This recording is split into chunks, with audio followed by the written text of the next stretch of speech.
Assalamualaikum warahmatullahi wabarakatuh. Selamat pagi dan salam sejahtera bagi kita semua. Pada kesempatan yang berbahagia ini, kami dari kelompok 5 yang terdiri dari Eka Damayanti, Heni Saryana, Jumiati Olpah, Melinda, Nor Aida Aprianti, Purwanti, dan Wenti Kalawa akan mempresentasikan tentang penerapan fungsi manajemen dalam pengelolaan praktek mandiri bidan, dan bersama itu juga kami akan memaparkan langkah-langkah proses manajemen berdasarkan POACE yang melibatkan seluruh unsur manajemen 6M. Selamat menyaksikan. Membuka praktek mandiri bidan dengan tujuan mendapatkan branded Bidan Delima, di mana Bidan Delima itu sendiri mempunyai moto pelayanan yang berkualitas. Pada kasus ini menceritakan seorang bidan sudah memenuhi persyaratan pendirian praktek mandiri bidan, kemudian mengambil langkah-langkah manajemen pelayanan kebidanan dan evaluasi dalam 1 tahun pertama dengan menggunakan metode POACE melibatkan seluruh unsur manajemen 6M. Saya seorang lulusan S1 Kebidanan, telah lulus 4 tahun dan telah bekerja di Puskesmas Ponet selama 3 tahun. Saya telah mendapatkan rekomendasi dari PCIB dan rekomendasi dari Dinas Kesehatan Kota atau Kabupaten. Sarana dan prasarana pun sudah mengacu pada PMK nomor 28 tahun 2017. Saya mempunyai misi menjadi PMB yang terstandar Bidan Delima dan memberikan pelayanan inovatif, ramah, bersahabat, terjangkau, dan juga menghasilkan profit untuk bidan pengelola dan pelaksana sehingga PMB dapat lebih berkembang. Sebelumnya saya akan terlebih dahulu menjelaskan tentang pengertian praktek mandiri bidan berdasarkan PMK nomor 28 tahun 2017, di mana pengertian praktek mandiri bidan adalah tempat pelaksanaan rangkaian kegiatan pelayanan kebidanan yang dilakukan oleh bidan secara perorangan, di mana persyaratan pendirian praktek itu sendiri yaitu: pertama, menjadi anggota IBI; 2, permohonan surat izin praktek bidan selaku swasta perorangan; 3, surat keterangan kepala puskesmas wilayah setempat; 4, surat pernyataan tidak sedang dalam sanksi profesi atau hukum; 5, surat keterangan ketua ranting IBI wilayah; 6, persiapan peralatan medis dan izin usaha praktek bidan secara perorangan dengan pelayanan pemeriksaan pertolongan persalinan dan perawatan; 7, membuat surat pernyataan sanggup mematuhi perjanjian yang tertulis; 8, bidan yang menjalankan praktek harus mencantumkan izin praktek bidannya atau fotokopi izin prakteknya di ruang praktek atau tempat yang mudah dilihat. 9, bidan dalam prakteknya mempekerjakan tenaga bidan yang lain yang memiliki SIPB untuk membantu tugas pelayanannya. 10, bidan yang menjalankan praktek harus mempunyai peralatan minimal sesuai dengan ketentuan berlaku dan peralatan harus tersedia di tempat prakteknya. 11, peralatan yang wajib dimiliki dalam menjalankan praktek bidan sesuai dengan jenis pelayanan yang diberikan.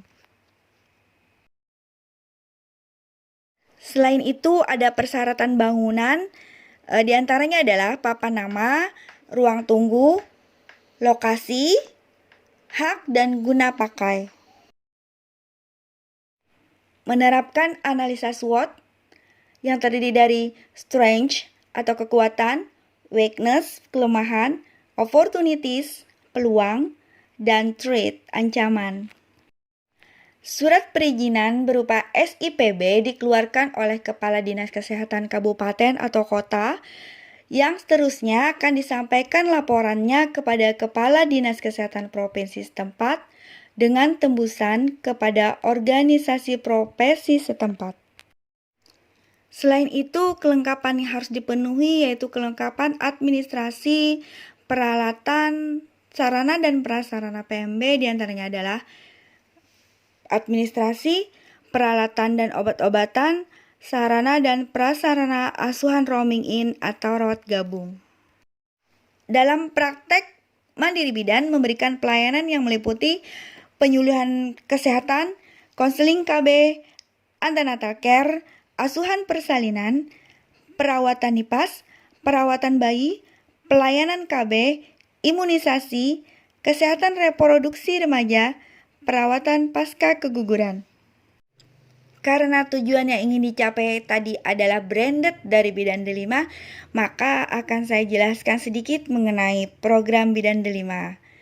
Program Bidan Delima adalah sistem standarisasi kualitas pelayanan praktek mandiri bidan dengan penekanan pada kegiatan monitoring dan evaluasi, serta kegiatan pembinaan dan pelatihan yang rutin dan berkesinambungan.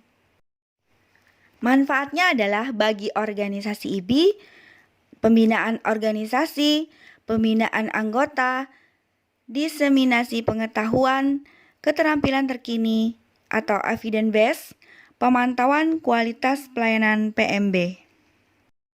Manfaat bagi PMB itu sendiri yaitu mendapatkan pengakuan dari organisasi dan masyarakat sebagai petugas yang melaksanakan pelayanan berkualitas, membantu dalam menjamin kualitas pelayanan KB dan KR di daerahnya, mendapatkan dan menerapkan pengetahuan dan keterampilan terkini sehingga terlindung dari dampak tindakan klinis yang tidak sesuai standar dan hukum. Sebagai sarana promosi, fasilitas sesuai standar sehingga klaim menjadi meningkat.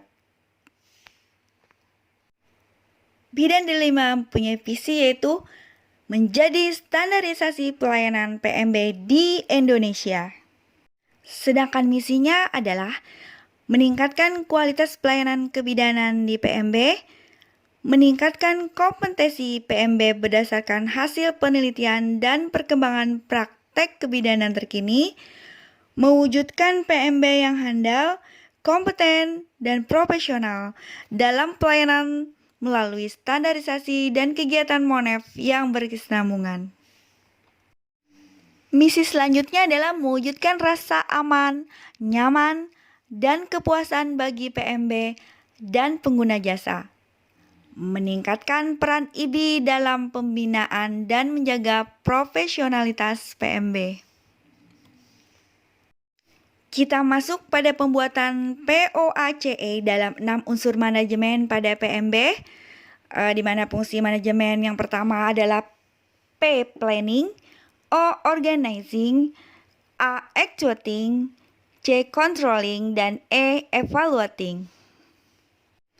Bagian Goals Management, di mana bagian Goals Management itu sendiri adalah bertujuan untuk peningkatan nilai atau keuntungan menyeluruh atas sumber daya ke-6 unsur tadi, di mana man itu kita lihat jumlah dan bagaimana kinerjanya, money, jumlah keuntungan atau investasi yang didapatkan, material, jumlah dan kualitasnya, mesin, jumlah peralatan yang bisa digunakan untuk pasien, maupun peralatan yang modern, metode, kita menggunakan metode terkini dan simple. Untuk market atau pemasarannya, kita lihat bagaimana peningkatan jumlah pasien atau klien yang datang ke PMB kita, apakah meluas, lebih meluas atau tidak. Kami akan menjelaskan bagian proses manajemen dengan 6M, di mana proses tersebut terdiri dari plan, organize, actuating, controlling, dan yang terakhir evaluating, menggunakan ke-6 unsur manajemen yaitu man, money, material, mesin, method, dan market, di mana menggunakan metode 5W and 1H yaitu who, siapa, what, apa, why, mengapa, where, di mana, when, kapan itu terjadi, dan how, bagaimana kita dalam mengatasi semua masalah yang akan dihadapi atau ke depannya untuk peningkatan dari manajemen kita dengan menggunakan atau menggali strength atau kekuatan, mencari kelemahan kita ada di mana,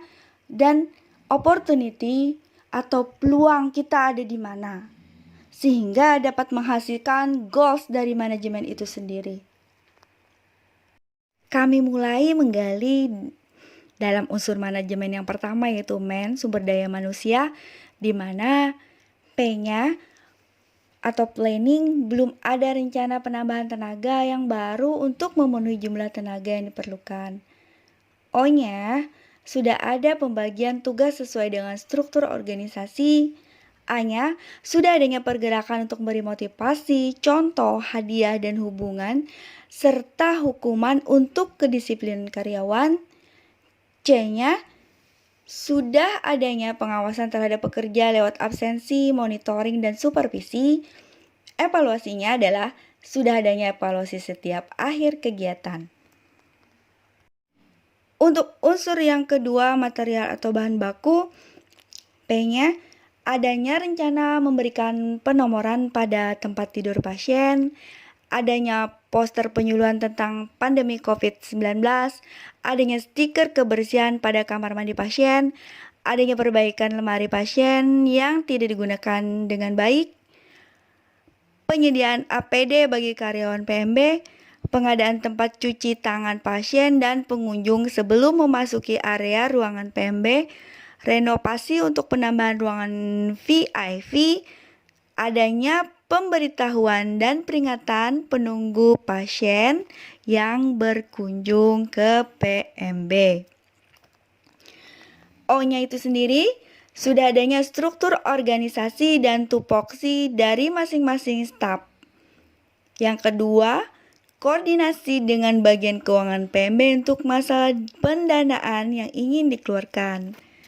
A, belum adanya penomoran pada setiap tempat tidur pasien, sudah terpasang poster penyuluhan tentang pandemi COVID-19, tidak adanya stiker penyuluhan kebersihan kamar mandi, kurangnya peringatan pada keluarga pasien tentang penggunaan mebler yang ada di ruangan PMB, APD sudah tersedia untuk masing-masing karyawan, sarana cuci tangan untuk pasien dan keluarga pasien sudah tersedia, dana yang tersedia cukup untuk penambahan 1 buah ruangan VIP. Kurangnya peringatan pada penunggu pasien.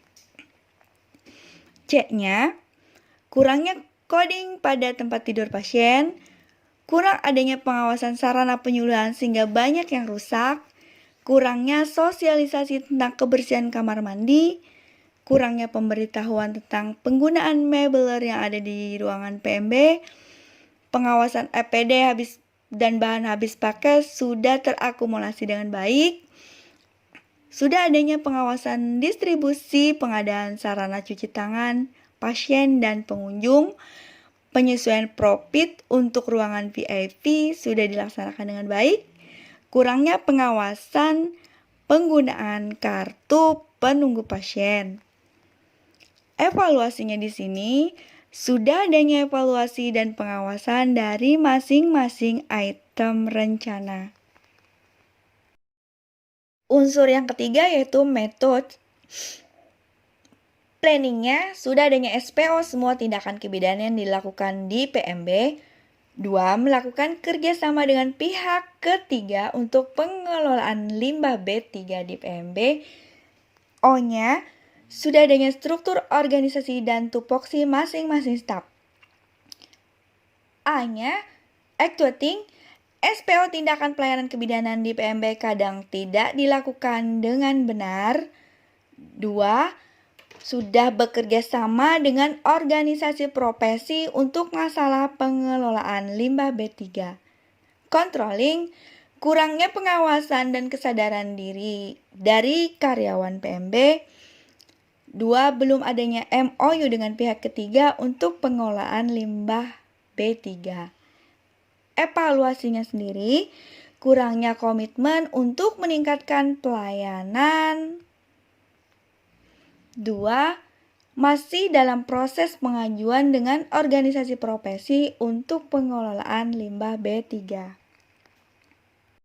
Unsur yang keempat yaitu minute. P1 sudah ada tata tertib tentang larangan anak di bawah umur 12 tahun masuk ruangan dan berkeliaran. 2. Sudah adanya tata tertib tentang pengunjung pasien wajib menggunakan masker dan cuci tangan sebelum memasuki area ruangan PMB. 3. Sudah adanya tata tertib tentang sebelum dan setelah kontak dengan pasien wajib cuci tangan dan penggunaan APD bagi karyawan yang baik dan benar. 4. Sudah adanya tata tertib tentang dilarang merokok. 5. Sudah adanya tata tertib tentang jam berkunjung. O-nya, sudah adanya struktur organisasi dan tupoksi masing-masing staf. Aktuatinya, belum adanya poster dan penyuluhan tentang tata tertib larangan masuk untuk anak umur di bawah 12 tahun. 2. Sudah dilakukan penyuluhan dan adanya poster tentang pengunjung pasien PMB harus menggunakan masker dan cuci tangan sebelum masuki kawasan area PMB. 3. Sudah tersedia tempat cuci tangan dan APD khusus karyawan di setiap ruang tindakan di PMB. 4.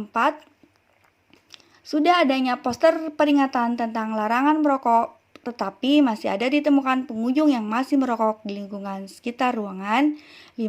Sudah adanya peraturan jam berkunjung, tetapi masih ditemukan pengunjung datang sebelum jam berkunjung. Controlling, kurangnya pengawasan tentang pengunjung terutama anak umur di bawah 12 tahun, kurangnya pengawasan tentang penggunaan masker dan cuci tangan saat berkunjung ke PMB, masih adanya karyawan yang belum menerapkan tata tertib cuci tangan dan penggunaan APD. 4. Kurangnya himbauan tentang resiko merokok baik perokok aktif maupun pasif. 5. Kurangnya sosialisasi ulang tentang jam berkunjung. Evaluasinya, 1. Belum adanya sosialisasi ulang tentang masalah-masalah yang disebut di planning. 2. Tata tertib pengunjung belum bisa diterapkan secara berkelanjutan. 3. Belum adanya sanksi bagi karyawan yang mengabaikan tata tertib cuci tangan dan penggunaan APD. 4. Perlu adanya sosialisasi ulang tentang bahaya merokok, baik perokok aktif maupun pasif berupa poster atau pamflet. 5. Perlu adanya sosialisasi kembali tentang jam berkunjung pasien. Unsur yang kelima yaitu money. P1. Sudah ada tarif pelayanan. 2. Jasa pelayanan kebidanan yang terjangkau. 3. Adanya rencana kerja, rencana bisnis, anggaran, dan remunerasi. 4. Adanya anggaran untuk dana taktis perbaikan, mebeler, bahan habis pakai, dan peralatan penunjang pelayanan di PMB. O. Sudah adanya struktur organisasi dan tupoksi masing-masing staf. A. Sudah adanya distribusi keuangan untuk pengadaan, pemeliharaan, dan perbaikan PMB. Controlling, adanya pengawasan tentang pemasukan dan pengeluaran keuangan di PMB. Evaluasi, sudah adanya pendapatan pegawai yang meningkat. 2. Sudah adanya pengawasan dan pemeliharaan PMB. Yang terakhir adalah mesin atau peralatan mesin. P. Sudah ada sarana dan prasarana yang mendukung sesuai dengan standar pelayanan. 2. Sudah ada telepon PMB untuk keperluan rujukan. 3. Sudah ada alat transportasi ambulan untuk merujuk. O-nya, sudah ada struktur organisasi dan tupoksi masing-masing staf. A. Pengawasan terhadap distribusi pengadaan sarana dan prasarana yang mendukung pelayanan di PMB. Controlling, kurang pengawasan terhadap barang yang ada dimiliki di PMB sehingga banyak barang yang rusak dan tidak terawasi. E-nya, komitmen untuk meningkatkan pelayanan dan memberikan kepuasan kepada penerima pelayanan kebidanan di PMB. Demikian presentasi yang dapat kami sampaikan pada hari ini. Kami dari kelompok 5 mengucapkan terima kasih. Wassalamualaikum warahmatullahi wabarakatuh.